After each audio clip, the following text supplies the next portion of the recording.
Hey everyone, I hope everyone's doing good today. So today I'm going to talk about, actually it's a series, it's called the 5 W's of worship.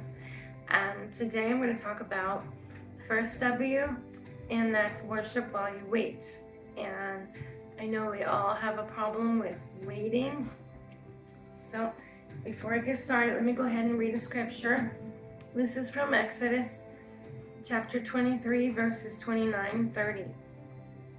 I will not drive them, the Hivites, the Canaanites, and the Hittites, out in 1 year, which would cause the land to become desolate, and the wild animals too many for you. I will drive them out from before you gradually, till you have grown in number, and you can take possession of the land.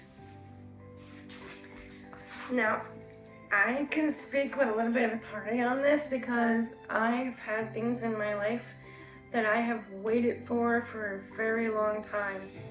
And a lot of the times when we think we're ready for something, we're truly not.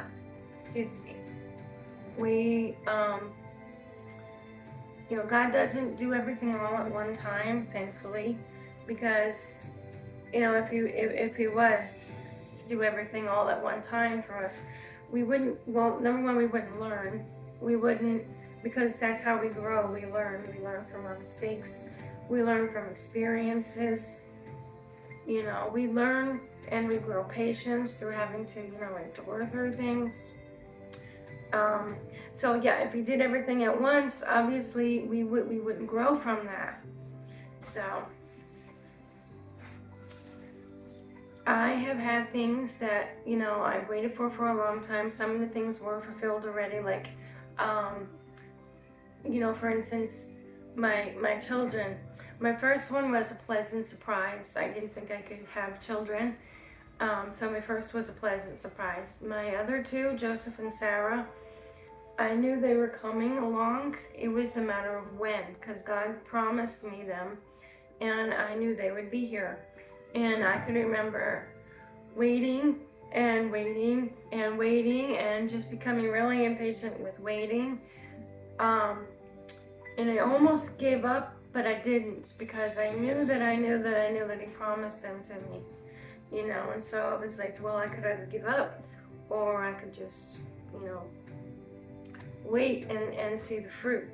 And there were some things that happened along the way, like I had a miscarriage, so I lost a baby during the way. That was a very traumatic experience, but it was also one that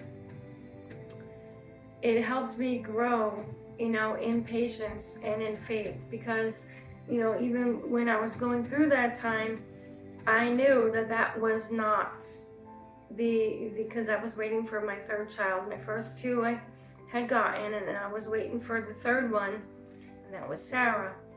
And in between Joseph and Sarah, I lost a child, and I named that child Sharon. It's a Hebrew name, and it's both male and female. So the baby was young, and so obviously we didn't know the gender yet. So that's why we chose the name Sharon, because it's both male and female. But anyway, I knew enough to know that was still not the third promised child that I was waiting for. And I was waiting for Sarah. And so what that actually did, believe it or not, is it actually bolstered my faith. It actually caused me to become determined in my faith.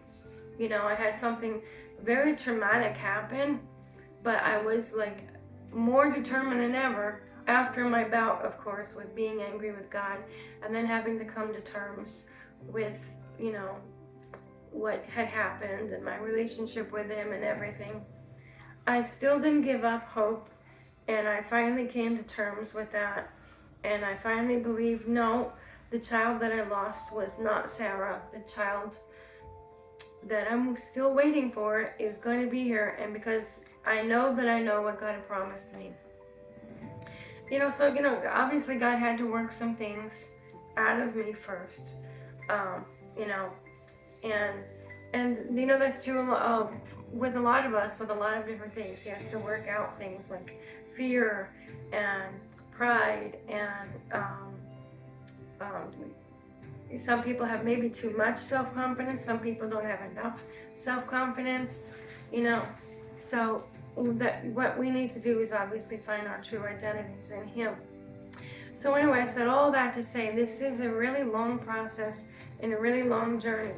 Now there's still things even today that I'm waiting for, and I can see, you know, where things are beginning to fall into place, you know, and I'm really excited. You know, part of me is like, yes, I want everything to happen right now, this minute, but I know enough to know that God does not move any quicker or any slower than you want Him to. He moves in His own timing. He says that His thoughts are higher than ours, are not ours, and His ways are higher than ours. So we need to trust Him for that. And know that in His time, He's going to work things out for us in such a way that we're going to be able to experience all He has for us, all of His promises for us. So I just wanted to encourage you with that today. If you think, or I mean, if you're in a place and you're like, the waiting seems really long and maybe you feel like you're about to give up. And I know that feeling, and it's definitely not an easy one.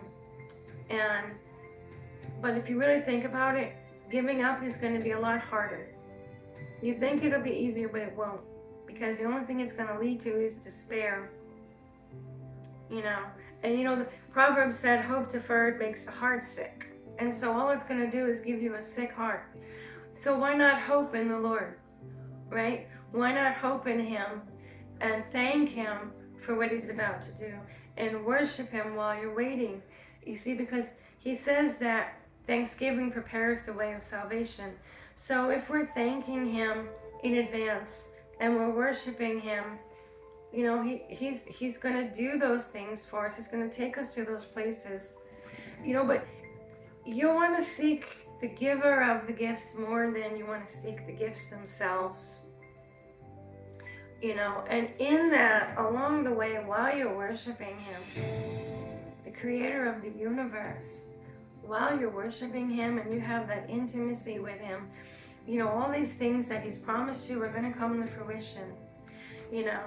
And let Him do the work that He needs to do in you, you know, whatever He needs to root out of you, whether it's bitterness or hurt, or, you know, maybe there's unforgiveness in there, whatever it is, you know, that He has, you know, allow Him to do the work in you that needs to be done.